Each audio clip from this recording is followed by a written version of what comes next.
정우성이 만들고 공유가 출연하는 드라마가 있습니다. 바로 고요의 바다라는 드라마고요. 넷플릭스 오리지널로 12월 24일 크리스마스 이브에 여러분들이 딱 보기 좋은 시간대 개봉을 한다라고 합니다.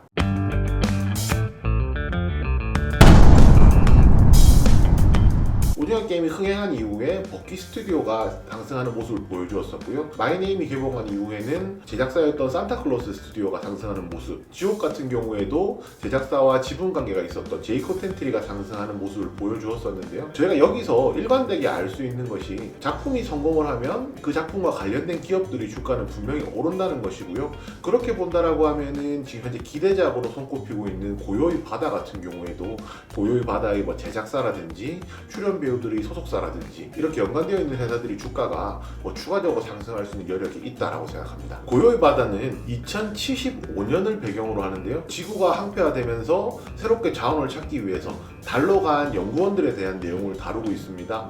보통 미스테리 SF물이라고 부르는데요. 많은 사람들이 미스터리를 좋아하고 또 SF 장르를 좋아한다는 것을 생각해 본다면 이런 것이 섞임으로써 굉장히 흥행할 수 있는 요소가 많다고 생각을 하고요. 대표적인 배우로서 공유, 배두나, 이준이 출연하고 있습니다. 배우 네임드만 보더라도 이 배우들이 얼마나 이제 흥행에 영향을 끼칠지를 알 수 있을 거고요. 실제로 작품 같은 경우에도 정우성 씨가 제작을 했다라고 하는데 동명의 원작 단편 영화가 있었다라고 합니다. 그런데 이 단편 영화를 굉장히 재밌게 보면서 정우성 씨가 실제로 제작까지 나섰다는 거 생각해 본다면 이 작품에 대한 흥행도 어느 정도는 보장이 되어 있다라고 할 수 있습니다. 네, 가장 대표적인 관련주는 바로 제작사와 관련된 관련주라고 할 수가 있습니다. 이번 고요의 바다의 제작사는 아티스트 스튜디오라는 곳인데요. 아티스트 스튜디오라는 것이 이정재와 정우성이 함께 설립한 아티스트 컴퍼니 자회사입니다. 오징어 게임 때 기억하시는 분들이 있으실 건데 실제로 버키 스튜디오가 아티스트 컴퍼니의 15% 지분을 가지고 있는 최대 주주라고 해서 주가가 올랐던 경험을 가지고 있거든요. 이번에도 여전히 탑픽은 버키 스튜디오가 될 가능성이 가장 높습니다. 버키 스튜디오 차트 한번 먼저 보겠습니다. 전형적인 계단식 차트를 만들고 있는데요. 오징어 게임 흥행 이후에 1차 상승, 그 이후에 조정받다가 10월 말에 2차 상승, 그리고 11월 달에도 중순에 3차 상승을 했었는데 이 부분이 오징어 게임 후속작 만든다는 이야기가 나왔었거든요.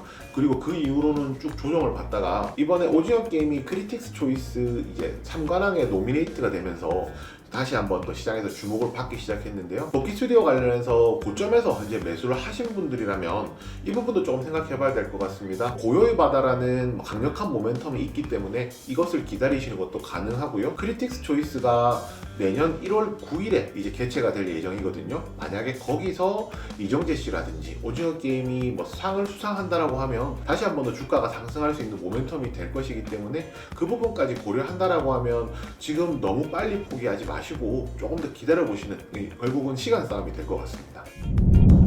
네, 두 번째 종목은 위지익 스튜디오입니다. 위지익 스튜디오는 최근에 메타버스 세계의 포식자라고 불리고 있습니다. 런닝맨의 제작사 얼바녹스를 인수하기도 했었고요. 최근에 메타버스 세계에 그리고 NFT와 관련한 컨텐츠가 될 수 있는 지적재산권을 가진 회사들은 싸그리 모은다고 해도 될 정도로 굉장히 이제 인수전에 활발한데요. 위지익 스튜디오 같은 경우에는 이번 고요의 바다의 제작사인 아티스트 스튜디오를 인수한다는 이야기가 돌고 있습니다. 아직까지 확정된 사실은 아니지만 현재 지금 언론 보도된 바에 따르면 올해 안에 이제 인수전을 마치겠다라고 이야기를 했거든요. 그러면 만약에 아티스트 스튜디오를 자회사로 넣은 상태에서 고요의 바다가 흥행을 하고 대박을 친다라고 하면 그 수혜가 바로 위지익 스튜디오로 이어질 것이기 때문에 위지익 스튜디오 또한 충분히 관심 가져보실 만한 종목이라고 생각합니다.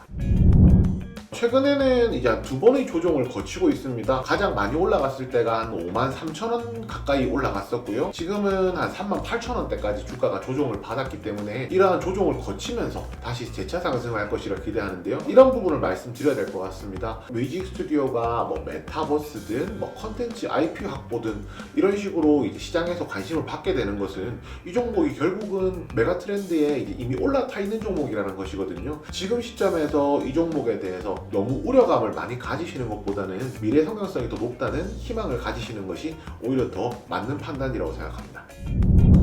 그 다음 종목은 덱스터인데요. 덱스터는 많은 분들께서 뭐 시각 특수효과, CG 이쪽으로 많이 알고 계실 겁니다. 실제로 과거에 미스터 고라고 하는 고릴라가 야구하는 영화 만들면서 3D 기술에 대해서 어느 정도 갖고 있는지 증명했던 회사고요. 최근에 이제 메타버스 트렌드와 엮이면서 그리고 최근 많은 드라마 작품들이 3D 영상 기술을 필요로 한다는 이런 점까지 합쳐지면서 시장에서 굉장히 많이 부각받고 있는 종목 중에 하나인데요. 최근 주가 흐름만 놓고 본다면 좀 조정이 조금 있는 편입니다. 그렇지만 이 종목도 위직 스튜디오하고 또 비슷하게 말씀을 드려야 될 것 같은데요. 이 종목이 최고가가 53,000원까지 갔었고 지금 많이 조정을 받아서 3만원대까지 내려와 있는 상황입니다. 이 종목이 원래 2만원이 안 하던 종목이기 때문에 아직도 3만원도 비싼 것이냐라고 하면 저는 아니라고 생각하거든요. 왜냐하면 주가 자체가 한 단계 레벨업을 했기 때문에 주가는 추가적으로 상승할 수 있는 여력이 있다고 생각하고요.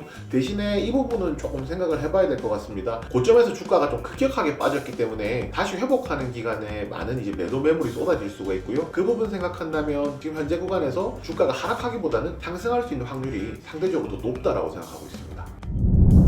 제가 지옥 관련주 말씀드리면서 김현주 씨 소속사인 IOK에 대해서 좀 관심 가져봐야 된다고 말씀드렸는데요. 사실 뭐 IOK 같은 경우에는 주연이긴 하지만 아주 메인은 아니었던 김현주 씨의 입장을 생각해 본다면 다소 주가 상승과는 좀 거리가 떨어져 있을 수도 있었습니다. 그렇지만 실제로 뚜껑을 열고 나니까 가장 기대감이 낮았던 IOK가 주가가 가장 강력하게 올라오는 모습을 보았거든요. 그렇다면 저희도 제작사 외에 출연 배우들의 소속사들에도 조금 관심을 가져봐야 될 것 같은데요. 이번에 가장 눈에 띄는 소속사는 바로 숲엔터테인먼트입니다. 이 숲엔터테인먼트는 상장이 되어 있지 않기 때문에 투자할 수가 없는데요. 이 숲엔터테인먼트의 모기업이 바로 카카오라는 것을 생각해 본다면 카카오 또한 이번 고요의 바다 관련주로서 엮일 수 있다고 생각합니다. 지금 많은 분들께서 고요의 바다가 흥행할 것이라는 생각을 저희가 깔고 가고 있기 때문에 그렇게 본다면 오히려 고요의 바다가 개봉을 하고 흥행을 하고 난 이후에는 주가가 반짝하고 다시 내려가는 모습이 나올 수가 있거든요. 괜찮은 작품이 있으면 그 작품이 개봉하기 전까지 기대감으로 주가가 올라간다는 것이고요. 개봉 이후에는 흥행 여부에 따라서 그때 상황에 따라서 주가가 요동칠 수 있다는 것인데요. 확실한 부분은 기대감으로 인해서 주가가 오르는 부분이 분명히 있다는 것이거든요. 이번 고요의 바다의 개봉은 지옥 관련주 때처럼 꾸준하게 관심 가져보실 필요가 있다고 생각합니다. 오늘 준비한 내용은 여기까지입니다. 모두 성투!